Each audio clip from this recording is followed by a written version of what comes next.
Hi friends, welcome to trading pro Telugu channel.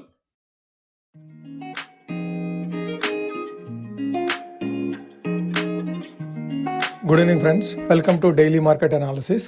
యుద్ధం start అయ్యి 7 రోజులు అయిపోయింది. మన మార్కెట్లు హై నుంచి ఆల్మోస్ట్ 2000 పాయింట్స్ వరకు డౌన్ అయినాయి. ఈ రోజు మన స్టాక్ మార్కెట్లు చాలా వాలటైల్ గాను రేంజ్ బౌండ్ గా ట్రేడ్ అయినాయి అని చెప్పుకోవచ్చు. గ్లోబల్ మార్కెట్ నుంచి వచ్చిన మిశ్రమ సంకేతాలతోటి నిన్న యుఎస్ మార్కెట్స్ గానీ యూరోపియన్ మార్కెట్స్ గానీ లోయర్ లెవెల్స్ లో మూవ్ అవడం తోటి నిన్న ఆఫ్టర్నూన్ సెషన్ లో మన మార్కెట్స్ పాజిటివ్ గా చాలా స్ట్రాంగ్ పాజిటివ్ గా మూవ్ అయినప్పటికీ కూడాను ఈ రోజు మార్నింగ్ ఓపెనింగ్ నుంచి కూడాను కంటిన్యూస్ గా డౌన్ సైడ్ మూవ్ అవుతూ వచ్చినాయి. రోజంతా కూడాను చాలా వాలటైల్ గా మూవ్ అవుతుంది. అట్లానే ఈ రోజు విక్స్ కూడాను ఇంక్రీజ్ అయింది. సో ఈ రోజు మార్కెట్ లో విశేషాలు ఏంటి? అట్లానే మన మార్కెట్ లో ఒక పాజిటివ్ న్యూస్ ఉండింది. ఆ పాజిటివ్ న్యూస్ మూలంగా మన మార్కెట్ లో మార్నింగ్ అవర్స్ లో కాస్త స్టేబుల్ గా ట్రేడ్ అయినప్పటికీ కూడాను సెకండ్ హాఫ్ లో ఎస్పెషల్లీ 2:30 తర్వాత మన మార్కెట్ లోయర్ సైడ్ మూవ్ అని అది ఎందుకు అట్లా జరిగింది? దాంతో పాటుగా మండేకి ఏ విధమైన లెవెల్స్ అబ్జర్వ్ చేయాలి, నిఫ్టీకి సపోర్ట్ ఎక్కడ, రెసిస్టెన్స్ ఎక్కడ, అట్లానే ట్యూస్డేకి సంబంధించి మండే ఎటువంటి ట్రేడ్స్ మనం తీసుకోవచ్చు అనే దానికి కూలంకషంగా డిస్కస్ చేస్తూ ఈ రోజు ఈ వీడియోని క్లోజ్ చేద్దాం. ఇక మన మార్కెట్ ఈ రోజు ట్రేడ్ అయిన విధానం గనక చూస్తే ఆల్మోస్ట్ 110 పాయింట్ల వరకు డౌన్ సైడ్ ఓపెన్ అయిన మార్కెట్ లో అక్కడి నుంచి ఒక 30-40 పాయింట్స్ పాజిటివ్ సైడ్ 24,700 లెవెల్స్ వరకు కూడా అప్ సైడ్ మూవ్ అవుతూ అక్కడి నుంచి రోజంతా కూడాను ఆల్మోస్ట్ 2:30 వరకు కూడాను కన్సల్టేషన్ అవుతూ కనిపించినాయి. 24,550 నుంచి 24,650 ఈ 100 పాయింట్స్ రేంజ్ లో సుమారుగా 2:30 వరకు కూడా ట్రేడ్ అవుతూ వచ్చినాయి. లాస్ట్ 1 అవర్ లో 2:30 తర్వాత వచ్చిన సెల్ ఆఫ్ తోటి 24,415 లెవెల్స్ వరకు కూడా డ్రాప్ అవుతూ అక్కడే ఆల్మోస్ట్ లాస్ట్ 1 అవర్ కన్సల్టేషన్ అవుతూ కనిపించినాయి. చివరికి నిఫ్టీ 315 పాయింట్లు నష్టపోయి 24,450 దగ్గర క్లోజ్ అయింది. నిన్న లాస్ట్ 1 అవర్ లో వచ్చిన ర్యాలీ మన మార్కెట్ లో ఏదైతే ర్యాలీ వచ్చిందో నిఫ్టీలో అయితే ఆల్మోస్ట్ 350 పాయింట్స్ ర్యాలీ వచ్చింది. సెన్సెక్స్ లో అయితేనేమో 1000 పాయింట్స్ ర్యాలీ వచ్చింది. కానీ ఈ రోజు ఆ పాయింట్లు మొత్తము నిన్న ఏదైతే లాస్ట్ 1 అవర్ లో వచ్చిన ర్యాలీ ఉందో అది మొత్తము ఈ రోజు వైప్ అయిపోయింది. నిఫ్టీ అయితే 315 పాయింట్లు నష్టపోయింది. సెన్సెక్స్ అయితే 1097 పాయింట్లు నష్టపోయింది.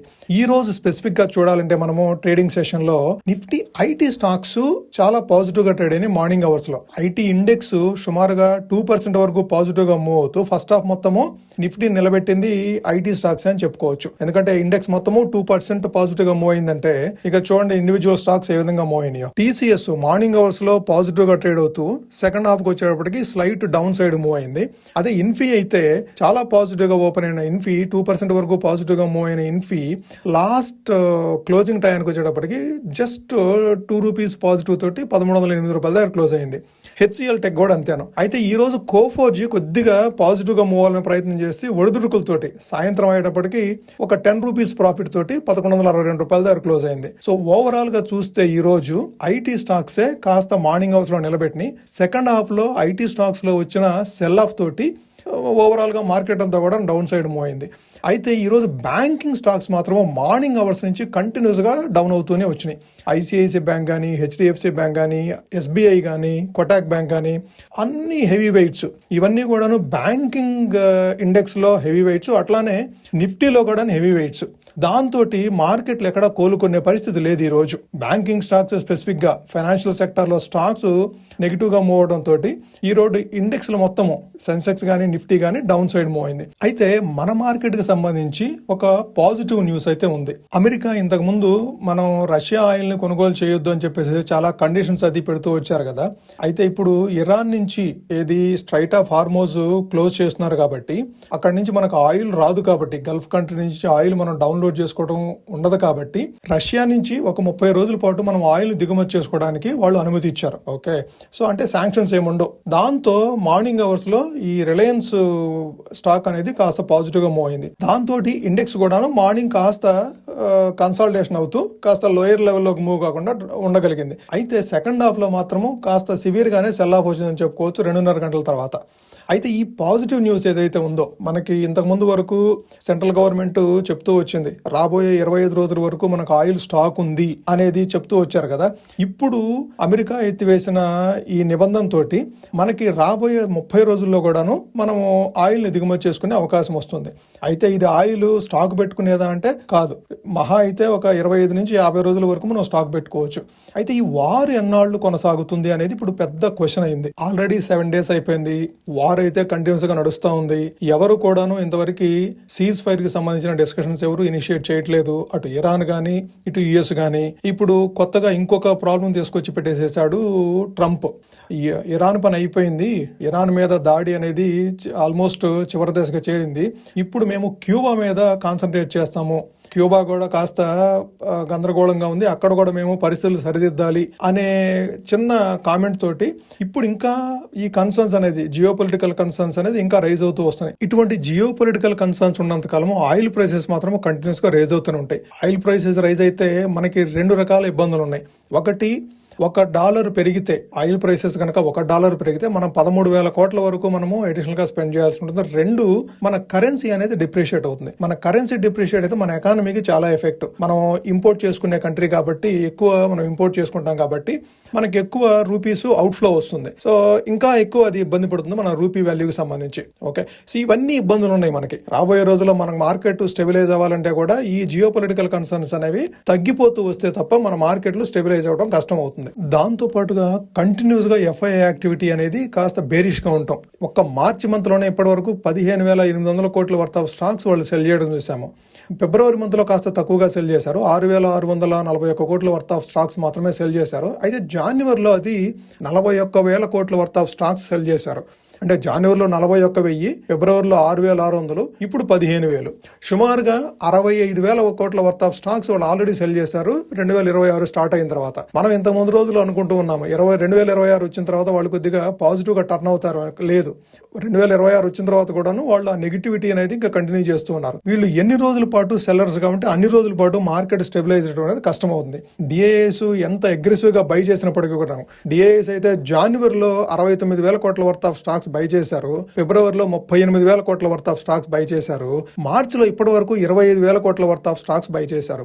ఇంకా ఎంతకాలం సపోర్ట్ చేస్తారు వీళ్ళు మార్కెట్ ని? సో డిఐఎస్ ఎంతకాలం అని సపోర్ట్ చేస్తారు? వాళ్ళ దగ్గర కూడా ఫండ్స్ ఎగ్జాస్ట్ అయిపోతాయి కదా. సో వీళ్ళ దగ్గర ఫండ్స్ ఎగ్జాస్ట్ అయిపోతే ఇప్పుడు మార్కెట్లు ఒకేసారి ఫాల్ అయిపోతాయి. సో మనం చూడాలి ఈ పరిస్థితులని చక్కదిబడి మన మార్కెట్ లో ఎఫ్ఐఎస్ రిటర్న్ అయితే తప్ప మన మార్కెట్లకి స్టెబిలిటీ దొరకదు.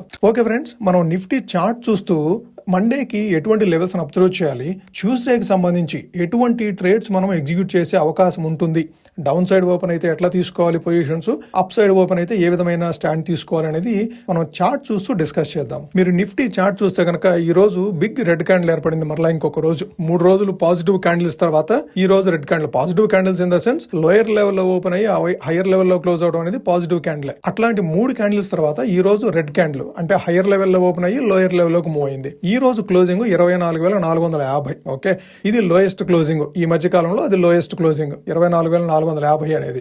ఓకే, సో ఇప్పుడు మనం సపోర్ట్ కింద చూడాలంటే రీసెంట్ గా లో ఫామ్ చేసింది 24,305, అది 24,300. ఆ లెవెల్ అనేది మనకి నెక్స్ట్ సపోర్ట్ కింద యాక్ట్ చేసే అవకాశం ఉంది. అంటే ఇక్కడ నుంచి 150 పాయింట్లు. అది కనుక సపోర్ట్ వర్క్ చేయకుండా కిందకి వెళ్ళిందంటే మరలా ఒకసారి సివియర్ సెల్ ఆఫ్ వచ్చే అవకాశం ఉంది 23,500 వరకు కూడాను. ఓకే, సో 24,300 అనేది మనకి కీ సపోర్ట్ కింద యాక్ట్ చేస్తుంది. అక్కడ బౌన్స్ బ్యాక్ అయ్యే అవకాశం మాత్రం ఉంది ప్రస్తుతానికైతే. మాత్రం చూడాలి రాబోయే రోజుల్లో ఈ వార్ గానీ ఎనీ అదర్ ఫ్యాక్టర్స్ గానీ మన మార్కెట్ని ప్రభావితం చేస్తాయేమో చూడాలి. లేదు అంటే 24,300 డబుల్ బాటం ఏర్పడి అక్కడి నుంచి అప్ సైడ్ మూవ్ అయ్యే అవకాశం ఉంది. ఒకవేళ మండే ఆఫ్టర్నూన్ సెషన్ కనుక, మండే మార్నింగ్ అయితే మనం ట్రేడ్స్ తీసుకోకుండా ఉండటమే బెటర్. మండే ఆఫ్టర్నూన్ కనుక ఏదైనా 24,300 ఆ లెవెల్కి వచ్చినప్పుడు మనం 23,200, 23,100 1000 పాయింట్స్ బిలోకి వెళ్ళి ఆ స్ట్రైక్ ప్రైసెస్ మనం సెల్ చేసుకోవడం బెటర్. ఓకే, సేఫ్ సైడ్ ఉండాలంటే, సేఫ్ సైడ్ ట్రేడింగ్ ఉండాలంటే. ఎందుకంటే ఇటు యుద్ధ వాతావరణంలో ఏదైనా ఒక రోజు 500 పాయింట్లు లేదంటే 400 పాయింట్లు నెగిటివ్ గా మూవ్ అవడంలో ఆశ్చర్యం లేదు. కాబట్టి మనము సేఫ్ సైడ్ ఉండాలి అంటే ఒక 1000 పాయింట్లు డౌన్ సైడ్ వెళ్ళి మనము సెల్ చేసుకోవడం బెటర్. ఏది కంఫర్టబుల్ స్ట్రైక్ ప్రైసెస్ కనుకుంటే. లేదు అంటే ట్రేడింగ్ అవాయిడ్ చేయడమే బెటర్. ఓవర్ నైట్ క్యారీ చేయడం కంటే కూడాను ట్రేడింగ్ అవాయిడ్ చేయడమే బెటర్. అది అప్ సైడ్ మూవ్ అయింది అనుకో, మనకి 24,570 అనేది ఇమిడియట్ రెసిస్టెన్స్ కింద యాక్ట్ చేస్తుంది. అది క్రాస్ చేసే అప్ సైడ్ మూవ్ అయితేనే 24,800, 24,900 ఆ రేంజ్ అనేది మళ్ళీ రెసిస్టెన్స్ కింద యాక్ట్ చేస్తుంది. ఓకే, సో ఇది మనం మండే ఫాలో అవ్వదగ్గ స్ట్రాటజీ. మండే ఒకసారి డిస్కస్ చేసుకుందాం. మరలా ట్యూస్డేకి ఎటువంటి ట్రేడ్ ప్లాన్స్, ఇది మండే ట్రేడ్ అయిన విధానాన్ని బట్టి మనం ట్యూస్డే ట్రేడింగ్ పొజిషన్స్ మనము ఏ విధంగా డిసైడ్ అవ్వాలో మళ్ళీ ఆ రోజు డిస్కస్ చేసుకుందాము. ఓకే, ఇది ఫ్రెండ్స్, మీకు నచ్చినట్టయితే ఈ వీడియోని లైక్ చేయండి. మీ ఫ్రెండ్స్కి కానీ, కొలీగ్స్కి కానీ, రిలేటివ్స్కి కానీ యూస్ఫుల్ ఉందనుకుంటే వాళ్ళకు కూడా షేర్ చేయండి. మీరు ఇప్పటి వరకు ఛానల్ సబ్స్క్రైబ్ చేయకుండా చూసినట్లయితే ఛానల్ సబ్స్క్రైబ్ చేసి మమ్మల్ని ఎంకరేజ్ చేయండి ఫ్రెండ్స్. Thank you.